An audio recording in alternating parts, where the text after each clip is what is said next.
BRS ప్రభుత్వ హయాంలో అరాకొరా నిధులతో అభివృద్ధి నిలిచిపోయిందని రామగుండం నగర మేయర్ బంగి అనిల్ కుమార్ విమర్శించారు. గోదావరికని ప్రధాన వ్యాపార కూడళ్లలో 29.5 కోట్ల TUFIDC నిధులతో చేపట్టబోయేటువంటి పనులకు శంకుస్థాపనలు చేసిన నేపథ్యంలో 100 కోట్లు తమ బీఆర్ఎస్ ప్రభుత్వమే ఇచ్చిందని బీఆర్ఎస్ నాయకులు ప్రచారం చేస్తూ పాలాభిషేకం చేసిన నేపథ్యంలో ఆయన సందర్భంగా స్పందించారు. గురువారం రామగుండం నగరపాలక సంస్థ కార్యాలయంలోని తన ఛాంబర్లో ఆయన మాట్లాడుతూ బీఆర్ఎస్ హయాంలో నిధులు కేవలం కాగితాలకే పరిమితమయ్యాయని అన్నారు.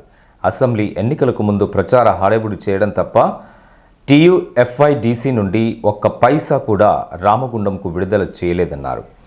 రామగుండం ఎమ్మెల్యేగా గెలిచిన వెంటనే మక్కాన్ సింగ్ రాజ్ ఠాకూర్ చొరవ తీసుకొని నగర అభివృద్ధికి ప్రత్యేకంగా నిధులు మంజూరు చేయాలని జిల్లా మంత్రి దుద్దిల శ్రీధర్ బాబు ముఖ్యమంత్రి రేవంత్ రెడ్డి దృష్టికి తీసుకెళ్లి TUFIDC నిధులతో 100 కోట్ల రూపాయలతో స్పెషల్ డెవలప్మెంట్ కూడా విడుదల చేయించుకున్నారని, గతంలో 2017లో బీఆర్ఎస్ ప్రభుత్వం రామగుండం నగర అభివృద్ధికి సంవత్సరానికి 100 కోట్లు మంజూరు చేసినట్లు చెప్పుకున్నప్పటికీ ఇప్పటికీ ఆ నిధులు రాలేదని, పనులు చేసిన కాంట్రాక్టర్లకు బిల్లులు కూడా రాలేదని అన్నారు.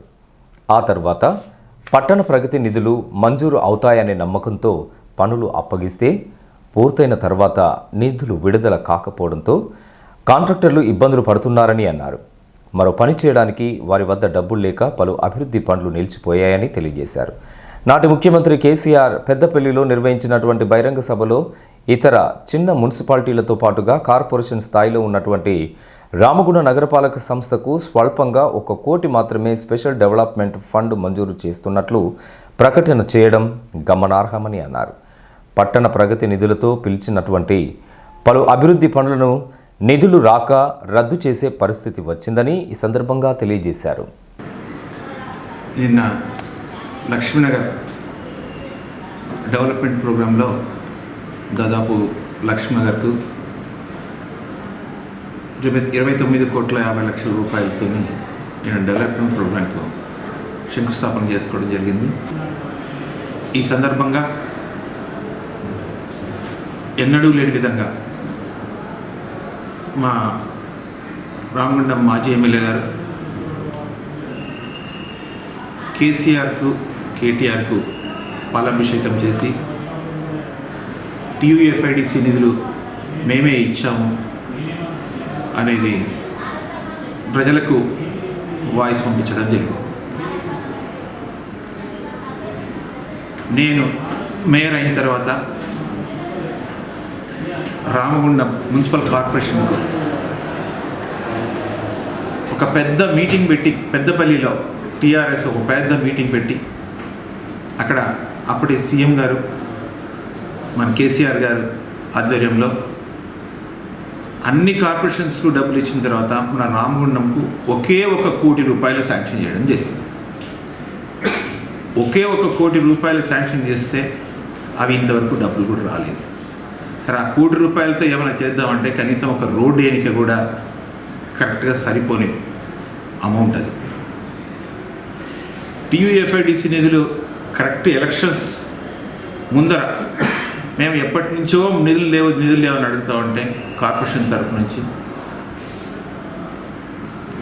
కరెక్ట్గా ఎలక్షన్స్ ముందర, ఎలక్షన్స్ ఇంకొక నెల రోజుల్లో ఉన్నాయి అనగా ఆఖరి డేట్లో TUFIDC నిధులు 50 కోట్లు, మళ్ళీ ఒకసారి ఒక వారం తర్వాత మళ్ళొక 50 కోట్లు ఇస్తున్నామని చెప్పేసి పేపర్ పంపించింది. ఆ నిధులు రాలేదు. ఆ నిధులు రాకపోగా ఇప్పుడు నిన్న TUFIDC నిధులు విడుదల చేసి మన మినిస్టర్ గారి ఆధ్వర్యంలో, శ్రీధర్బాబు గారి ఆధ్వర్యంలో, ఆ తర్వాత మన ఎమ్మెల్యే గారు మక్కాన్ సింగ్ గారి ఆధ్వర్యంలో నిధులు విడుదల చేసి నిధులకు వర్క్స్ పెట్టుకొని శంకుస్థాపన చేసిన తర్వాత మేమే ఆ నిధులు ఇప్పించినామని చెప్పడం ఎంతవరకు సమంజసం? ఏదన్నా అంటే నిజాలు చెప్పాలి, నిజం చెప్పండి, అన్నిటికీ ఒప్పుకుంటాము. 2017-18 నిధులు సీఎం ప్లాన్ గ్రాంట్స్ 100 కోట్లు ఇస్తే 100 కోట్ల రూపాయలు కూడా ఇంతవరకు రాని పరిస్థితి. ఎప్పటివి? 2017-18. ఆ 100 కోట్ల నిధులలో ఎన్నో వర్క్స్ పెట్టుకున్నారు, కానీ ఏ వర్క్ కూడా కంప్లీట్ కాలేని పరిస్థితి. దాని తర్వాత పట్టణ ప్రగతి నిధులు ఇచ్చినారు. పట్టణ ప్రగతి నిధులు ఇచ్చి దాదాపు 2 సంవత్సరాల ముందంటే పట్టణ ప్రగతి నిధులు సగం అరొకర నిధులతోని ఇచ్చి 15th FC గ్రాంట్స్ వస్తే దీనికి లింక్ పెట్టి ఆ నిధులు ఇవ్వలేదు. 2 సంవత్సరాల నుంచి పట్టణ ప్రగతి నిధులే ఆగిపోయినాయి. తెలంగాణ రాకముందు అన్ని శాఖలు దాదాపు మిగులు బడ్జెట్తో ఉండేవి. తెలంగాణ వచ్చిన తర్వాత బీఆర్ఎస్ ప్రభుత్వంలో అన్ని శాఖలు, ఆర్టీసీ కానివ్వండి, మున్సిపాలిటీ కానివ్వండి, ఇరిగేషన్ కానివ్వండి, ఏ శాఖ తీసుకున్నా కానీ, ఫైనాన్స్ కానివ్వండి, ఏ శాఖ తీసుకున్నా కానీ అప్పుల పాలైంది. దేంట్లో చూసినా కానీ అప్పులు తప్ప బడ్జెటే లేదు. బీఆర్ఎస్ ప్రభుత్వము రాకముందు బీఆర్ఎస్ పార్టీ లోటు బడ్జెట్లో ఉండి డబ్బులు లేక పార్టీ నడపలేని పరిస్థితిలో ఉండేది. కానీ అప్పుడు తెలంగాణ ప్రభుత్వంలో మిగులు బడ్జెట్ ఉండేది.